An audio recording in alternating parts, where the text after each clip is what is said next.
Hey there, guys. This is Ed, and I'm coming back to you for another week for our beer and cookie pairings.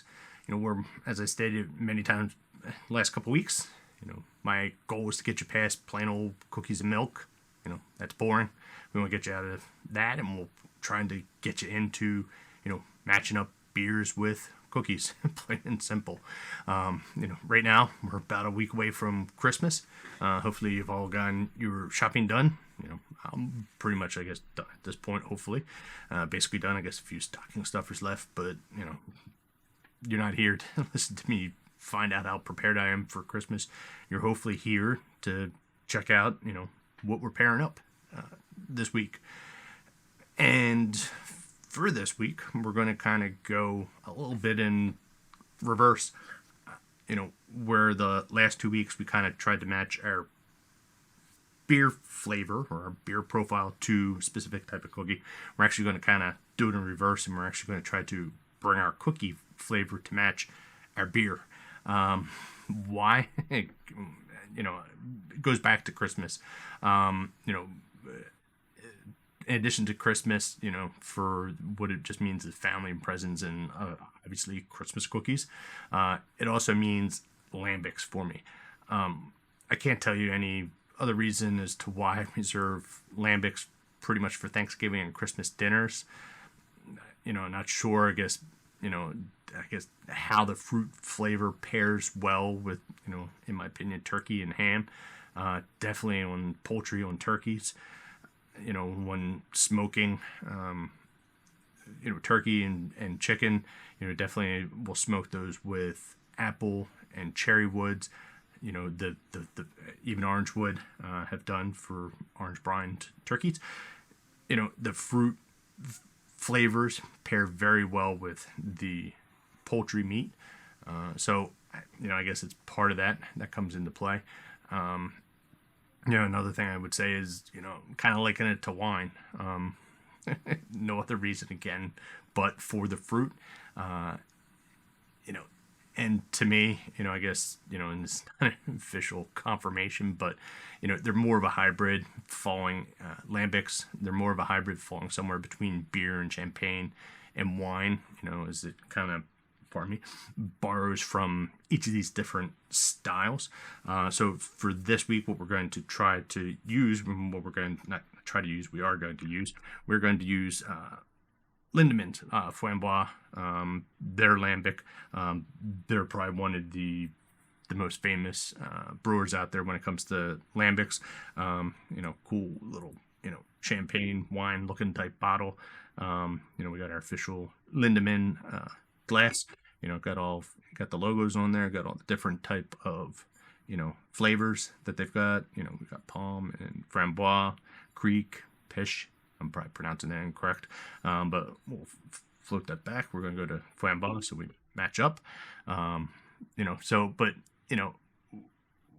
I guess for those that wonder, what are lambics, just like anything else, you can call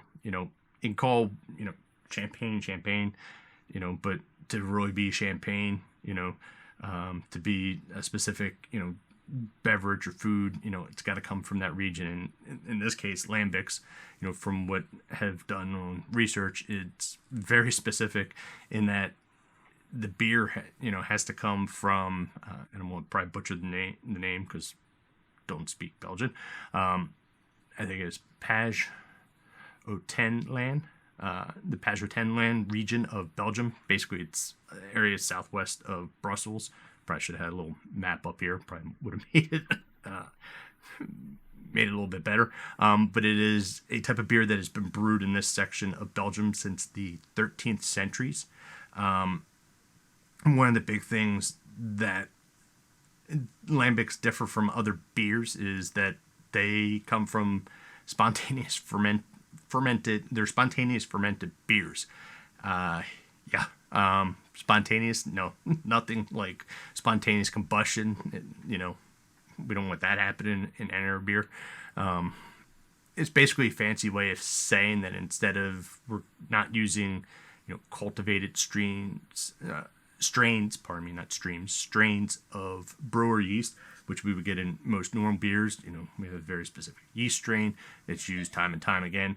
Lambics, they're basically going to just use the yeast and fermenting bacteria in the environment that's going to be present out there. And in this case, it's native to this, I'm going to butcher it again because it's the Zenne, Zenne, Valley in Belgium. This process, this natural yeast and the natural fermentation that happens, it's open air, it goes with that. And it's used to ferment the sugars and the malts in the alcohol. And this where, I kind of liken it akin to champagne in that we actually get a second fermentation that happens in the bottle, with the brewing process.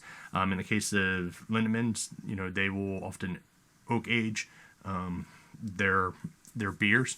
And, this whole process that goes through, it's going to give your lambic a very distinct flavor. We're going to get dry, vinous, cidery sometimes. Often, we're going to get tart aftertaste. It's definitely going to be a beer with an overtone that is distinct to the base properties of it. A framboise. You're going to get raspberry. You're going to taste the raspberries in it. With the palm, definitely it is an apple. You get the tartness of the apples. My French is very bad. Pêche. It's peaches. The only one of these lambics that I can never get behind is the cassis, which is black currants. I don't know. It's too tart. It's like bad raisins to me. I know that's what currants are. I don't know. I can never get to them. So in this case, we're definitely going with the flambois. And we're going to pair it with peanut butter. The idea here is that, obviously we're going to get a very big sweetness of the raspberry. What else is it going to probably taste like but raspberry jam? And what goes better with raspberry jam?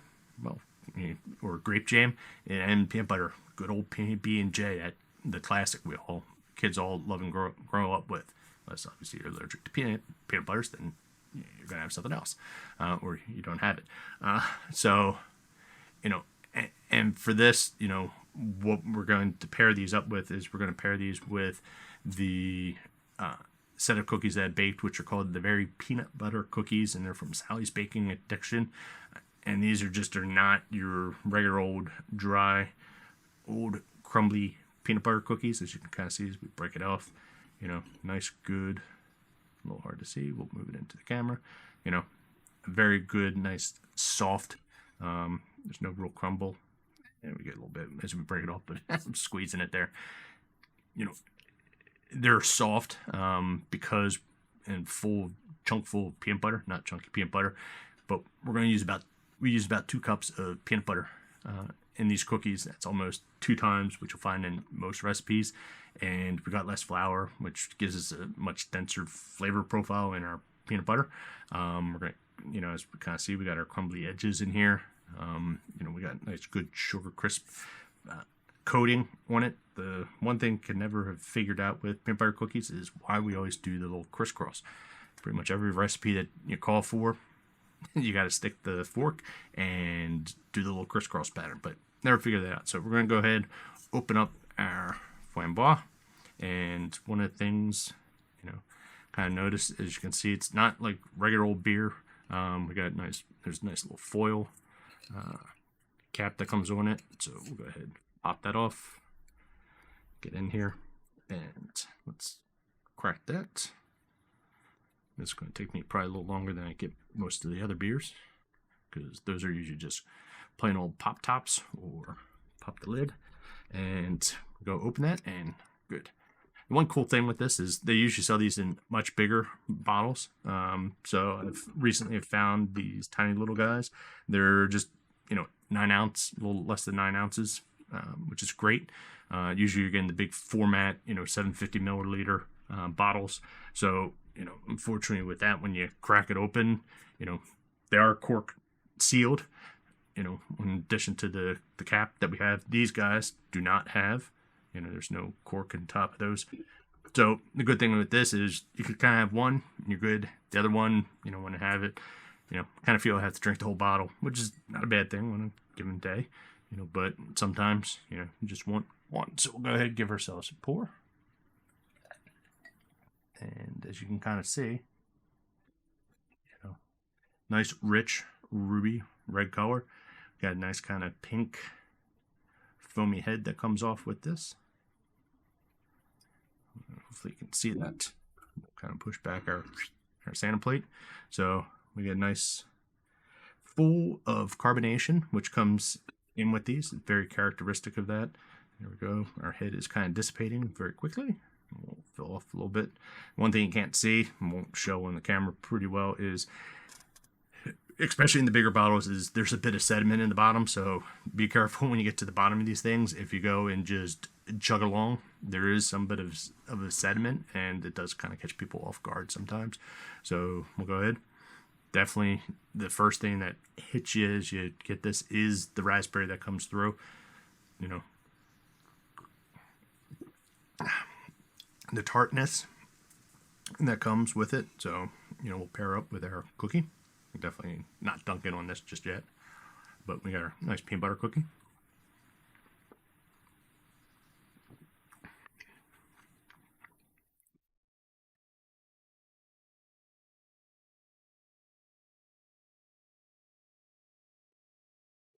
And it's exactly what we were trying to go for. The peanut butter blends in very well with the raspberry. You know, if you're going to try to do this, I would definitely probably say stick to the Framboise. Maybe the cherry. That's going to be the Kriek, Kriek. Hopefully pronouncing that correct. I would probably stick in there. You know, would venture into the palm. Maybe in the peach. Peach may work. You know, peach marmalade. You know, I know some people like that with peanut butter. You know, me, I'm particularly a jelly guy, but, you know, grape jelly, but I don't have any grape lambics with me, so this is my closest one. You know, they do have, you know, in the grape flavor with that, but it's what I got, so it's what we're going with, and I want the robustness of the raspberry that comes through. So again, we'll take another. Even if I can get my cookie in there, we'll go ahead and dunk in cookie. Get that.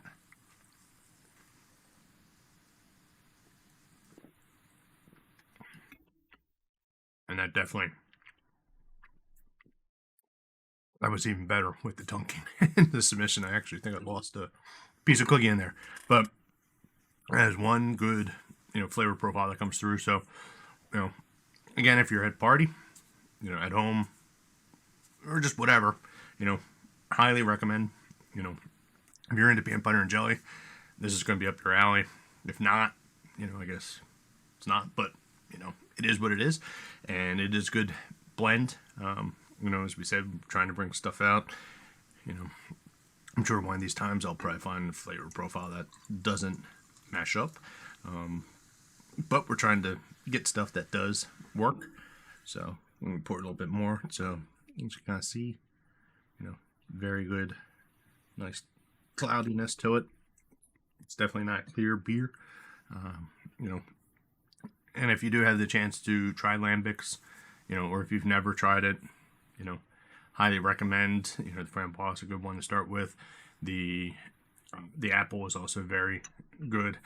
There's a nice tartness, crisp tartness, almost I guess like Granny Smith apple. You know, that goes to it. Actually, I guess that would probably work pretty well. Apples and peanut butter, you mix those together. So I have to try that in a future pairing. You know, see if I still get the same quality blend that we get off of this. So, you know, hopefully you've enjoyed this. Hopefully this sparks your interest. You know, if you enjoy, you know, subscribe. You know, check us out. You know, we'll do future. We got Christmas next week. I know Friday is usually when I release. You know, we'll try to get a video out. You know, we'll see. Maybe even do like a double beer and cookie pairing. Big day for Santa to come out. You know, might be last minute to leave out some beer and cookies for Santa instead of good old milk. You know, like I said, Santa's a busy guy. Might want a little extra to go with everything. So again, appreciate you guys for tuning in, checking me out. You know, if you like it, subscribe. You know, and you know, if there's even a pairing that you want to try or me to try, you know, let me know. You know, I'll look into it, see what I can find, and we'll see if mash it up. You know, all my baking's done. You know, had 27 different cookies, so I got a little bit of everything in there. So we'll see what we get. You know, probably obviously won't get to all them because we're running out of time and the cookies are going to go bad. But again, thanks for tuning in, and we'll catch you later. And thanks, guys.